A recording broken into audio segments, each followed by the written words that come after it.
C'est l'un des événements sportifs du week-end. Le Tahiti Fitness Challenge soutient la lutte contre le cancer du sein. Car il faut savoir qu'au cours de sa vie, une femme sur 8 sera touchée par un cancer du sein, d'où l'importance du dépistage. Comme chaque année depuis 4 ans maintenant, l'événement rassemble plus d'1 millier de participants sur le stade Willy Bombridge de Tiperui. Les fonds récoltés seront ensuite reversés à la Ligue contre le cancer. Patricia Grand, bonsoir. Bonsoir. Vous êtes la présidente du comité polynésien de la Ligue nationale contre le cancer. Faire du sport réduirait le risque de cancer, c'est prouvé ça scientifiquement? Ben écoutez, moi c'est ce que effectivement les scientifiques ont écrit. La Ligue nationale en tout cas le prône. Faire du sport, faire de l'activité physique régulièrement réduit de 30%, peut réduire le risque d'avoir un cancer du sein. Les femmes de 50 ans et plus sont les plus touchées par le cancer du sein, 68% en Polynésie selon la direction de la santé. Quel type d'activité physique vous leur recommandez?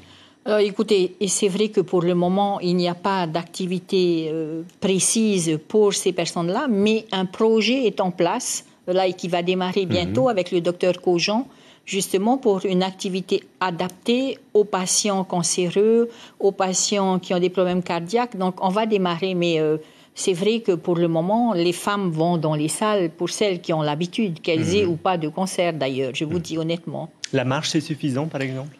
La marche, c'est suffisant à condition d'en faire régulièrement. Voilà, en fait, c'est l'activité physique régulière. Voilà, c'est ce qui compte. L'an dernier, Patricia, sur les 30 000 femmes de plus de 50 ans, seulement 14% d'entre elles ont pratiqué un dépistage. Que vous inspire ce pourcentage? Du désespoir.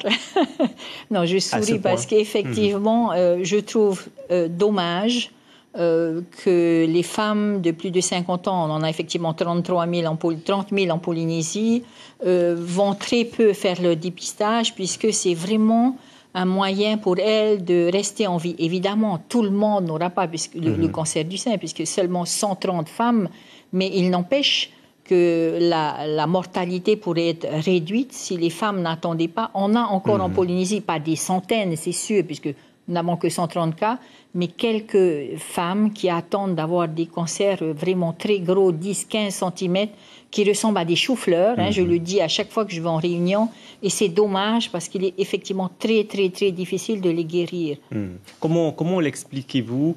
Est-ce que c'est lié à l'éloignement, l'enclavement des îles? Pourquoi, selon vous, elles sont si peu nombreuses à faire un dépistage, d'autant plus qu'il est gratuit pour les femmes de plus de 50 ans? Effectivement, ce problème existe. Je reviens des Marquises où les femmes m'ont posé la question, mais Patricia, nous on veut bien, mais on a 50 ans, mais il faut qu'on se paye le billet. Là, on les a rassurés puisque le pays l'Assemblée de Polynésie a voté les crédits.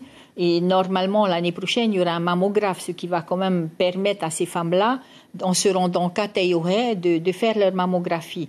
Ça, c'est un point. Mais il n'empêche que même en Polynésie, même à Tahiti, même à Moorea, où il y a la possibilité de faire des mammographies, à Raiatea également, il n'y a pas foule. Donc, et les 3/4 du temps, les femmes me répondent « J'ai peur qu'on me dise que j'ai un cancer du sein. » Et à chaque fois, je leur réponds « D'abord, si vous allez et que vous avez une boule, personne ne vous dit que c'est un cancer. Donc, il faut aller voir le médecin. Et seul le médecin pourra vous dire que c'est un cancer.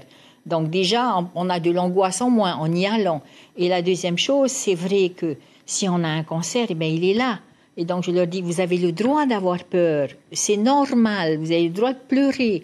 C'est normal. Mais vous n'avez pas le droit de rester à la maison sans rien faire. Parce que le cancer, lui, rigole. Il continue à grossir. Revenons à présent sur les manifestations qui sont prévues.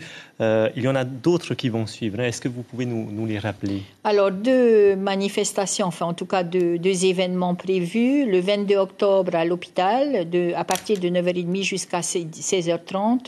Une belle journée avec 2 écoles de ukulélé qui vont se produire, avec 2 groupes de danse, un tahitien, un hawaïen.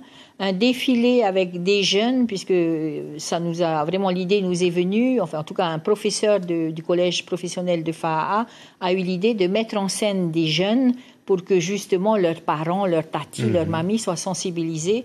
All in One, qui m'a promis d'être là, j'espère qu'ils seront bien au rendez-vous, et certainement une chorale que je n'ai pas encore réussi à trouver, catholique ou sanito, pour cette journée, plus évidemment les stands d'information et surtout 2 sessions d'information, une le matin à 10h, une à 14h l'après-midi, avec le dépistage du cancer du sein comme thème, la radiothérapie, la chimiothérapie et la visite du service de radiothérapie et du service d'oncologie pour essayer de dédramatiser un peu tout ce qui se dit autour des chimios en particulier.